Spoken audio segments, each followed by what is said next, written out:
Ang pag-inom o pagkonsumo ng okra water o sabaw ng okra ay nagtataglay ng antioxidant at ito ay tumutulong upang puksain ang mga free radicals. Tumutulong din ang katas ng okra upang labanan ang mga karamdaman katulad ng pamamalat, sipon.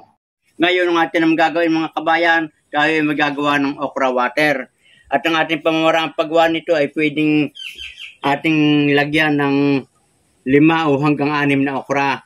Ngayon, pwedeng 6 kung maliit na ganito. Kung ganito mong malalaki na, pwede ang 5. Ngayon, ang ating gagawin ito, ating munang huhugasan mga kabayan. Yan. Ang ating gagamitin na ay 5. Pipili tayo ng mas magaganda. Gawin na nating 6 at maliit na rin isa. Yan. Ating huhugasan ng maayos mga kabayan. Yan. Katapos nating mahugasan ng 2 beses, ay atin namang puputulin itong kanyang tampok do sa dulo. Yan. Katapos nating maputulan ang tampok sa dulo, ay atin ang gagayatin. Ito mga kabayan ay 2 ko ng hugas. Napakalinis na ito. Sariwang sariwa at fresh na fresh.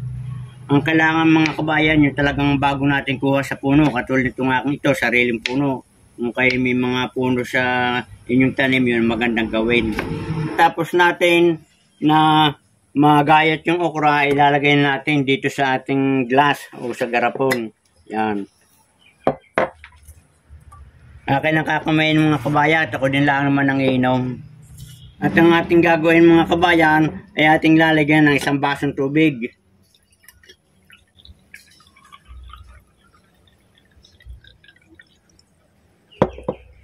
At ito ay ating ibababad ng mga 10 hanggang 11 hours.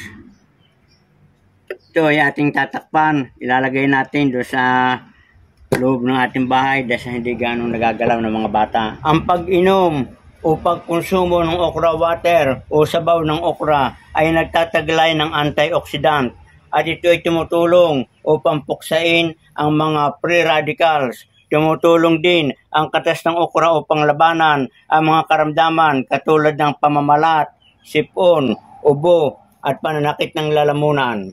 At ngayon, ang ating gagawin mga kabayan, ay atin muna itong padadaanin ang 10 hanggang 11 oras bago natin inumin. Yan, ito yung ating okra water. Pagkaraan ng 11 hours na ating maibabad, ay ito na yung kanyang resulta. Talagang malapot na at kita nyo, mabula-bula na at napakaganda na ng kanyang sabaw. Yan. Kita nyo mga kabayan, napakalapot na tumutulong sabaw dito sa ating baso. Yung sabaw na yan ng ating okra water, yan ay napakahusay sa ating kalusugan. At yan ipinalalakas niyan ang ating immune system. Nakakatulong din ito sa ating constipation. Yan ito mga kabayan.